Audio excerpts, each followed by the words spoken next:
Okay, continuing on my poorly traumatized arm. So far I've slit my wrist and been shot from behind.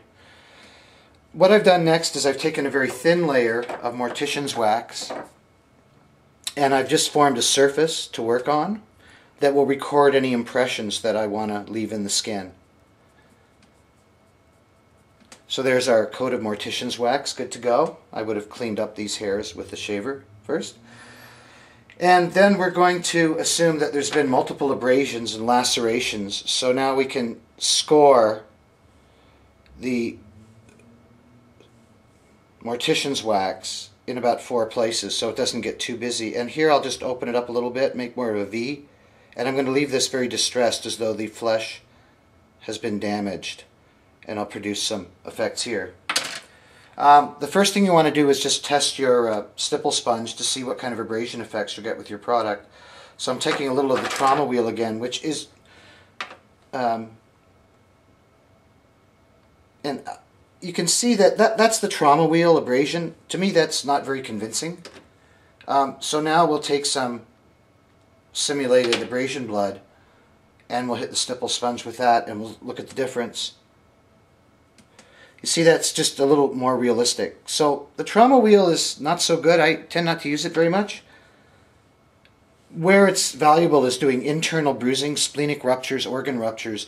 By blending these shades of blue, you can produce a lot of the classic medical signs of internal organ damage and rupture. So now we can score a little bit of this onto the surface. And then we can take our cuts, and again, you're beginning to learn that we want to show depth, so we want to find our cut and put one dark line in each of the cut points. I think I'll just go reinforce them a little bit.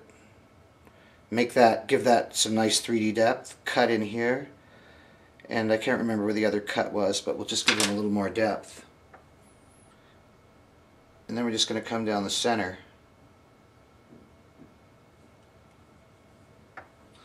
of each lesion.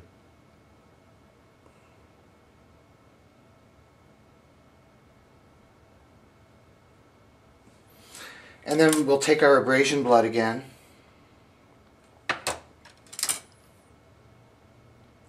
Notice I'm using this abrasion blood. See its consistency? It's like gelatin. It's not runny.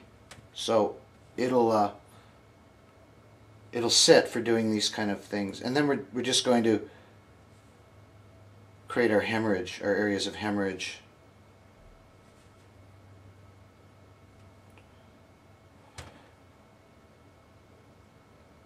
And this time maybe we'll give a little directionality and flow.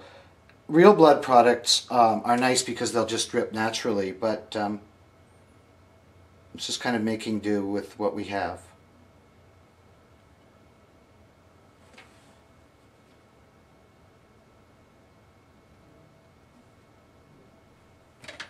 And so we have an area of abrasions, and then you can distress the skin a little more around it. I don't know what adding blue would do right now to this lesion, but I'm going to just take a little risk and just add a little trauma around the area. Add a little bit of bruising and damage. A little pooling of blood.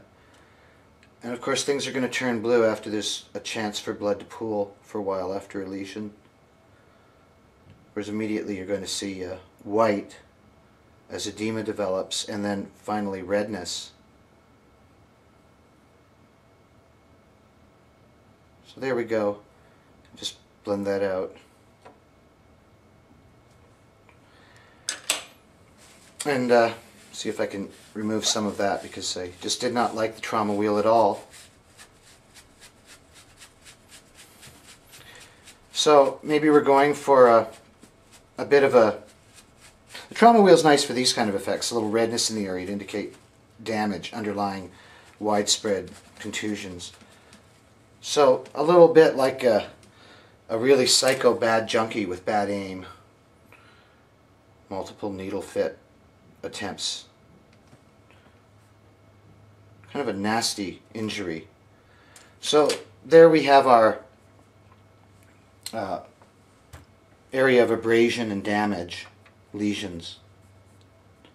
And we have these scraping effects that we get by using a stipple sponge and taking abrasion blood and producing patterns of things like road rash and other widespread blood sport. Think of someone escaping in the movie Hostel. So I'll just take the abrasion blood and put it around this area of damage. A badly beaten body indeed.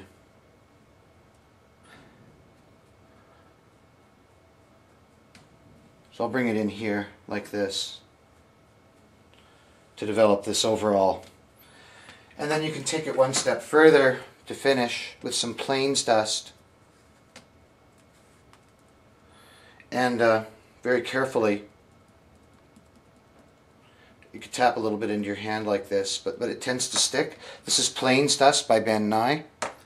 So you can take some plains dust and work it into the areas of abrasion to kind of finish the effect. So now we see that there's been damage sustained, and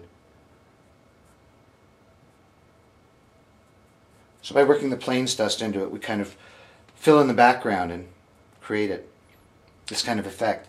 Now you can paint this as well. We'll use some pan stick. We don't really have to, but it could be fun. But you would normally be using things like grease paints. But I'm just going to paint that with a little bit of pan stick up here. A little bit lighter than the wound to try to bring the top of the wound forward. So there are 3 basic effects. You could well do much better than this. This is just really on the fly. But I wanted to show you the technique of working with mortician's wax to produce special effects. Hope it was informative. Thanks.